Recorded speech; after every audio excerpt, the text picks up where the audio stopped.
Hello बच्चों, कैसे हैं आप सब। आई होप आप सब अच्छे होंगे और खूब मन लगा के पढ़ाई कर रहे होंगे।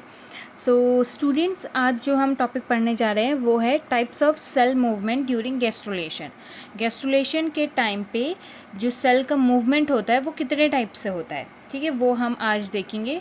उससे पहले आप लोगों को मैं ये बता दूं कि गैस्ट्रुलेशन की प्रोसेस क्या होती है। गैस्ट्रुलेशन वो प्रोसेस होती है जहाँ पे क्या बनता है, गैस्ट्रुला बनता है। गैस्ट्रुला की फॉर्मेशन होती है। गैस्ट्रुला फॉर्मेशन मतलब 3 जर्म लेयर का फॉर्मेशन हो जाता है। 3 जर्म लेयर्स कौन कौन से होती है हमारी, एक्टोडर्म होती है, एक्टोडर्म, मीजोडर्म एंड एंडोडर्म। ये तो आप लोगों को बहुत अच्छे से पता होगा, एक्टोडर्म, मीजोडर्म एंड एंडोडर्म का जहाँ पे से फॉर्मेशन हो जाता है और जिस स्टेज में वो फॉर्मेशन होता है उसको हम गैस्ट्रुला बोलते हैं। जिस प्रोसेस से होता है उस प्रोसेस को हम क्या बोलते हैं, गैस्ट्रुलेशन बोलते हैं।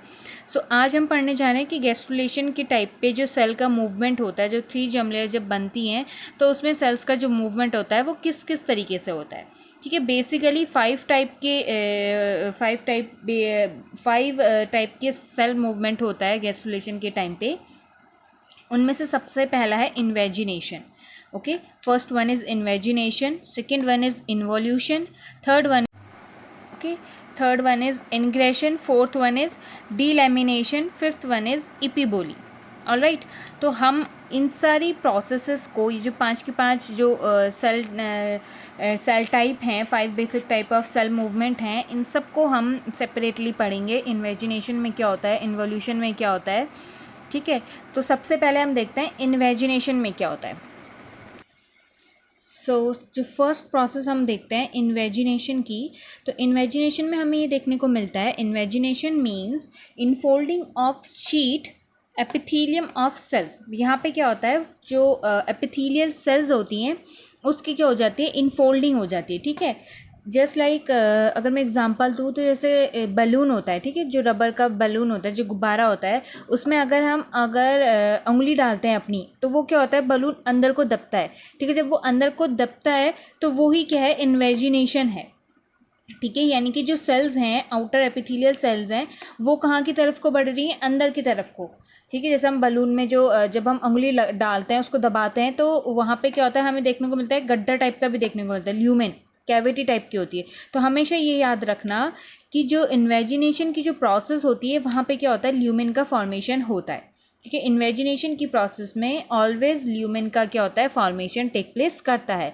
और इन्वेजिनेशन हमें कहाँ देखने को मिलता है, सी अर्चिन की एंडोडर्म फॉर्मेशन में हमें ल्यूमेन इन्वेजिनेशन का जो फॉर्मेशन होता है वो हमें देखने को मिलता है। और ह्यूमंस के केस में इन्वेजिनेशन कब टेक प्लेस करता है, यहाँ पे क्या बोला, वो ल्यूमेन बन रही है। इन्वेजिनेशन की प्रोसेस में क्या बन रही है, एक कैविटी टाइप की बन रही है। तो वो कहाँ पे किसके फॉर्मेशन में देखने को मिलता है हमें, ह्यूमन के केस में जो माउथ का फॉर्मेशन होता है और जो एनस का फॉर्मेशन होता है, तो वहाँ पे हमें इन्वेजिनेशन की प्रोसेस देखने को मिलती है, ठीक है। इन्वेजिनेशन सिंपल यही है कि जो इनफोल्डिंग हो रही है, जो एपिथेलियल सेल्स है उसकी क्या हो जा रही है, इनफोल्डिंग हो जा रही है, जिसकी वजह से हमें क्या मिल रहा है, ल्यूमेन का फॉर्मेशन हो रहा है, जिसकी वजह से हमें ल्यूमेन मिल रहा है, ठीक है। नेक्स्ट हम देखते हैं इन्वोल्यूशन। इन्वोल्यूशन में हम देखते हैं कि in involution, inward movement of an expanding outer layer so that it spread over the internal surface of the remaining cell of the cell। Involution में क्या देखने को मिलता है, जो आउटर लेयर होती है, ये क्या है, आउटर लेयर है, ठीक है। ये this is the outer layer. ये आउटर लेयर के जो सेल्स हैं वो क्या हो रहे हैं, अंदर की तरफ को मूव कर रहे हैं, ताकि जो अंदर की सरफेस है उस पर भी क्या हो सके, वो स्प्रेड हो सके, ठीक है। इसको एग्जांपल के तौर पे अगर हम समझें तो मान लो ये क्या है, हमारी आउटर सेल्स हैं, ठीक है। This is the outer cells and this is the inner cell. ये क्या है, हमारी उसके अंदर की सेल्स हैं, ठीक है। ये क्या है, आउटर सेल है और ये क्या है, इनर सेल है। तो इन्वोल्यूशन की अगर प्रोसेस इसमें चलेगी तो हमें क्या देखने को मिलेगा, जो ये आउटर लेयर की सेल है वो कहाँ स्प्रेड करेगी, इनर अंदर की तरफ को स्प्रेड करेगी। ये आउटर लेयर सेल्स कहाँ आ जाएगी, इनर की तरफ को स्प्रेड करेगी। तो इस प्रोसेस को हम क्या बोलते हैं, इन्वोल्यूशन। इन्वोल्यूशन और इन्वेजिनेशन दोनों सेम है, ठीक है, बट इन्वोल्यूशन में हमें क्या, ल्यूमेन का फॉर्मेशन नहीं होता है। यहाँ पे क्या होता है, ल्यूमेन फॉर्मेशन नहीं होता है, ठीक है, नो ल्यूमेन फॉर्मेशन। डिफरेंस दोनों में यही है कि इन्वेजिनेशन की प्रोसेस में हमें क्या देखने को मिलता है, ल्यूमेन का फॉर्मेशन देखने को मिलता है, बट इन्वोल्यूशन की प्रोसेस में हमें ल्यूमेन फॉर्मेशन नहीं देखने को मिलता है। ऑलराइट, जो थर्ड स्टेप है अब हम वो देखते हैं। इंग्रेशन में हमें क्या देखने को मिलता है, देखो, in ingression migration of individual cells from the surface into the embryos interior. इसमें क्या होता है, जो एम्ब्रियो की सरफेस के जो सेल्स होते हैं, ठीक है, वो क्या करते हैं, माइग्रेट कर जाते हैं अंदर की तरफ, इंटीरियर में, ठीक है। Migration of individual cell from the surface of the embryos interior, each cell migrate independently. यहाँ पे क्या करता है, जो हर एक सेल है, ठीक है, जो एक्सटीरियर, ये जो आउटर सेल हैं, ये दिख रहे हैं आपको, ये जो सेल्स हैं जो एम्ब्रियो के, वो क्या करते हैं, सरफेस से, ये सरफेस से कहाँ की तरफ को मूव कर जाते हैं, एम्ब्रियो के इंटीरियर की तरफ को मूव कर रहे हैं। ये देख रहे हैं अब, ये जो सेल्स हैं ये क्या है, अंदर की तरफ को क्या कर रहे हैं, मूव कर रहे हैं। ईच सेल माइग्रेट इंडिपेंडेंटली, ठीक है, हर एक सेल क्या करता है, इंडिपेंडेंटली क्या करता है, माइग्रेट करता है। तो उस प्रोसेस को हम क्या बोलते हैं, इंग्रेशन। ऑलराइट, ये हमें कहाँ देखने को मिलता है, सी अर्चिन मीजोडर्म फॉर्मेशन के केस में हमें ये देखने को मिलता है, इंग्रेशन, ठीक है। जो CSIR और नेट की जो प्रिपरेशन कर रहे हैं बच्चे, उन्हें उनके केस में ये बहुत इंपॉर्टेंट है कि ये इंग्रेशन की प्रोसेस कहाँ देखने को मिलती है, इन्वेजिनेशन की प्रोसेस कहाँ देखने को मिलती है, ठीक है। और इन जनरल हमें ये पता होना चाहिए कि इंग्रेशन क्या है। इंग्रेशन में क्या होता है, जो सरफेस के जो सेल्स होते हैं वो एम्ब्रियो के इंटीरियर की तरफ को क्या हो जाते हैं, माइग्रेट हो जाते हैं। नाउ जो फोर्थ प्रोसेस, जो फोर्थ टाइप हमने देखा था वो था डीलैमिनेशन। डीलैमिनेशन के केस में हमें क्या देखने को मिलता है, splitting of one cellular sheet into 2 और मोर पैरेलल शीट। दैट मीन्स कि जो सेल्यूलर शीट है डीलैमिनेशन के केस में, जो ये हमारी सेल्यूलर शीट है, ठीक है, ये इसके जो सेल्स हैं वो क्या होंगे, पैरेलली, ठीक है, पैरेलली क्या करेंगे, डिवाइड करेंगे, अंदर की तरफ को क्या होंगे, उसके पैरेलल क्या बनाएंगे, सेल्स का फॉर्मेशन करेंगे। ये आउटर सरफेस की सेल्स होगी, ठीक है, और ये क्या हो गई, उसके पैरेलल जो हमें देखने को मिल रही है, पैरेलल शीट बना रहे हैं। तो इस प्रोसेस को ही हम क्या बोलते हैं, डीलैमिनेशन की प्रोसेस बोलते हैं। डीलैमिनेशन जो होता है वो just like it is similar to ingression. Ingression के में भी हमने क्या देखा था कि जो सेल्स होती हैं वो क्या करती हैं, अंदर की तरफ को क्या करती हैं, मूव करती हैं। बट हमने इंग्रेशन में ये नहीं पढ़ा था कि वो क्या होती है, पैरेलली मूव करती है। हमने बस इंग्रेशन में यही पढ़ा था कि जो सेल की जो सरफेस की जो सेल्स होती हैं वो एम्ब्रियो की इंटीरियर की तरफ को क्या करती हैं, मूव करने लगती हैं।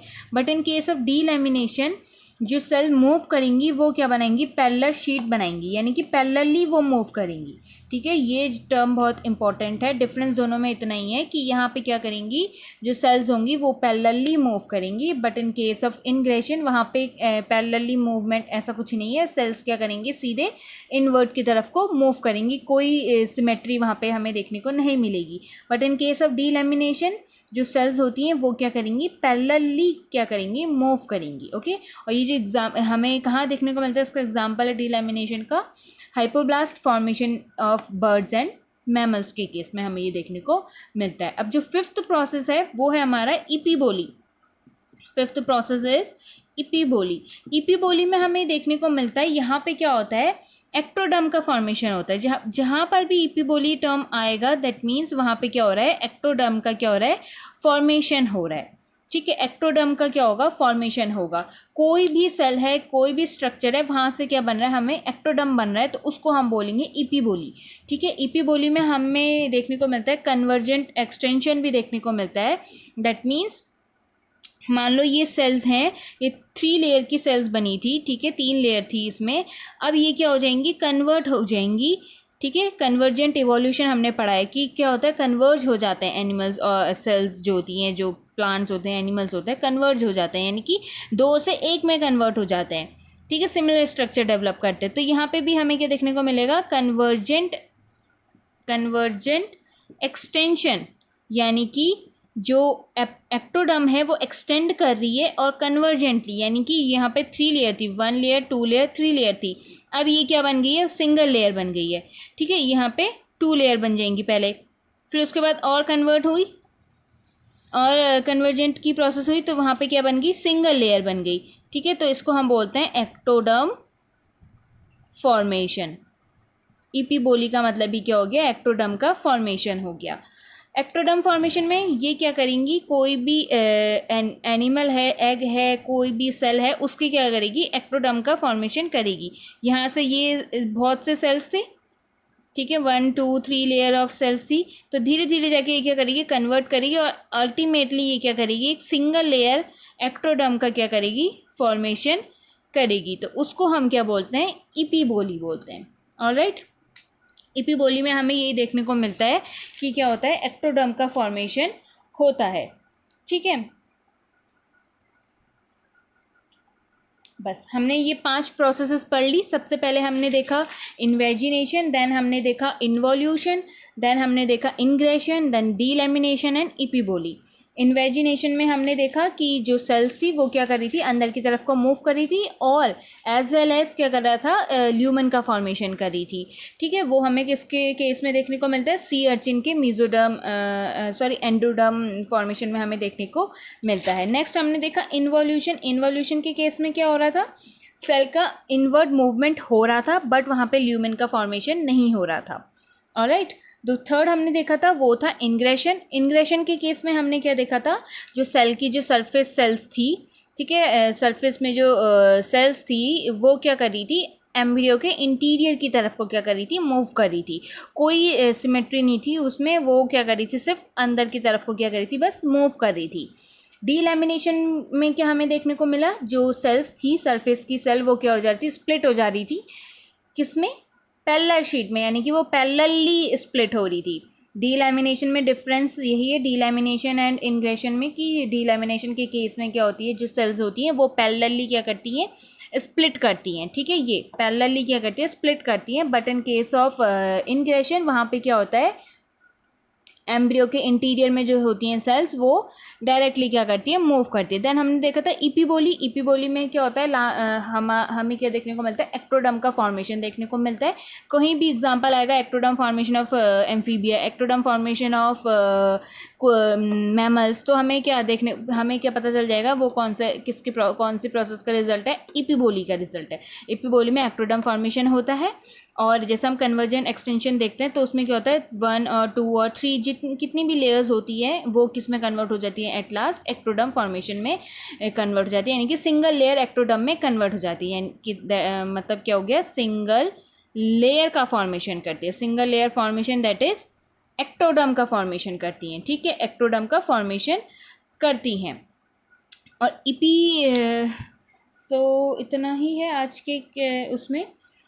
तो अगर आपको वीडियो अच्छी लगी है तो प्लीज़ वीडियो को लाइक कीजिए, शेयर कीजिए अपने फ्रेंड्स के साथ और मेरे चैनल को सब्सक्राइब कीजिए और कमेंट कीजिए आपको वीडियो कैसी लगी, आपको कुछ समझ में आया या कहीं पे मुझसे भी अगर कोई मिस्टेक हुई है तो आप उसको मुझे बताइए। और किसी पर्टिकुलर वीडियो पे आप लोग अगर कोई टॉपिक पे पर्टिकुलर वीडियो चाहते हैं तो मुझे प्लीज़ कमेंट करके बताइए, तो I will definitely make the one. So I hope आपको अच्छी लगी होगी वीडियो, प्लीज़ लाइक कीजिए। Okay, thank you for watching my video, bye bye.